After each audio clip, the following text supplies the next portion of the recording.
Kembali lagi bersama saya Si Gondrong. Perkenalkan, nama saya Zaki Azhar Nur Yahya dari Prodi Hukum Pidana Islam semester 3 di kelas B dari Universitas Islam Negeri Sunan Ampel, Surabaya. Kali ini untuk pemenuhan tugas akhir mata kuliah Hadis Hukum Pidana Islam, yakni mencari kasus. Kasus yang saya cari adalah kasus korupsi yang mana masih termasuk dalam hukuman takzir. Nah, kasus korupsi ini adalah pungutan liar dalam program PTSL, pendaftaran tanah sistem lengkap, dari program BPN yang dilaksanakan di Kabupaten Tangerang di Desa Cikupa, yang mana terdapat beberapa oknum yang tidak bertanggung jawab yang memiliki jabatan melakukan pungli di dalam program PTSL tersebut. Berdasarkan hasil penyelidik, Desa Cikupa telah melaksanakan program PTSL tidak sesuai dengan aturan SKB 3 Menteri Nomor 25 Tahun 2017. Dan akhirnya para pelaku tersebut dapat dibekuk dan dijerat dengan pasal 12 huruf E Undang-Undang Nomor 31 Tahun 1999 sebagaimana telah diubah menjadi Undang-Undang Nomor 20 Tahun 2001 tentang pemberantasan tindak pidana korupsi junto pasal 55 ayat 1 KUHP. Adapun hadisnya dari Musnad Ahmad nomor 21335 yang berbunyikan hadatsana afanu hadatsana hamamu wa abanu qala hadatsana Qatadatu an Salim an Ma'dana an Saubana an Nabiyyi sallallahu alaihi wasallam qala man farokuhul jasada wa huwa bari'u min salasin dakhalal jannati kibri wadaini falhulul. Telah menceritakan kepada kami Afan, telah bercerita kepada kami Haman, dan Aban keduanya berkata telah bercerita kepada kami Khotada dari Salim dari Ma'dan dari Suban dari Nabi Shallallahu Alaihi Wasallam bersabda, barang siapa yang nyawanya meninggalkan raganya dan ia terbebas dari 3 hal maka ia masuk surga. 3 hal adalah kesombongan, hutang, dan pengkhianatan. Korupsi sendiri diartikan dalam kata hianat. Ini berarti dari kata hulul, jadi pengertian hulul secara umum ini jalan dengan pengertian korupsi secara umum pula. Kedua, ini tentang perampokan rumah pengusaha di Batang, dibekuk di Bekasi, pelaku residivis.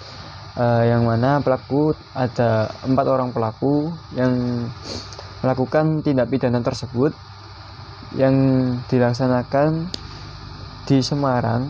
Nah, kepolisian berhasil membekuk perampok yang menggasak rumah pengusaha di Kabupaten Batang, yang mana pelaku tersebut menggasak harta benda para korban dan membawa senjata api atau senjata tajam untuk mengancam para korban.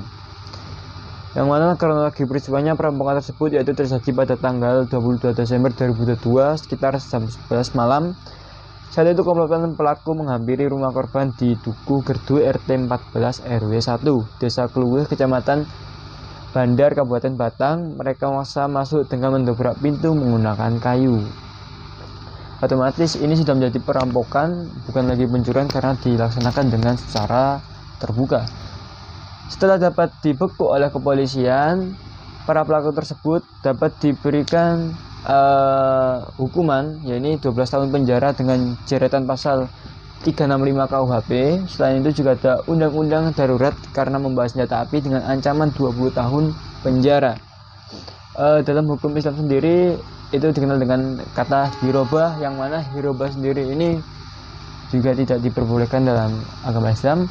Ada di dalam hadis juga meriwayatkan beberapa hadis yang berkaitan dengan dasar hukum tentang hirobah yang telah disyariatkan dalam Islam. Ini yang berbunyi Rasulullah Shallallahu Alaihi Wasallam inna sa'itum an tahruju ila iblis sodakoti fatas robu min albaniha wa abwaliha wa fa'alu wa sohu summa malu ala ru'ati faqataluhum wartadu anil islami wasaku dauda Rasulullahi sallallahu alaihi wasallam fabalahu dalikan nabiyyi sallallahu alaihi wasallam faba'asu fi asrihim fa'atiya bihim fa'to'a aidi yahum wa arjulahum wa samala a'yunahum wa tarakahum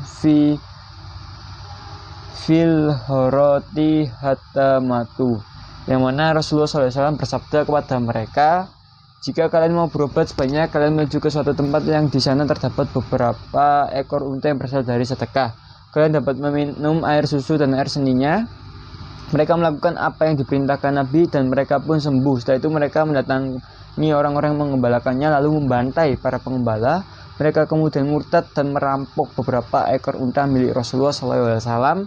Hal ini didengar oleh beliau pun mengutus pasukan untuk mengejar. Setelah tertangkap, mereka didatangkan kepada Rasulullah. Lalu beliau memotong tangan-tangan dan kaki-kaki mereka, mata mereka diambil dan ditinggalkan di bawah terik matahari sampai akhirnya meninggal. Hadis riwayat Al-Bukhari, Muslim, dan Al-Nasai. Sekian dan terima kasih. Mohon maaf apabila salah kata. Nun wal qalami masturun fastabil hurat. Wassalamualaikum warahmatullahi wabarakatuh.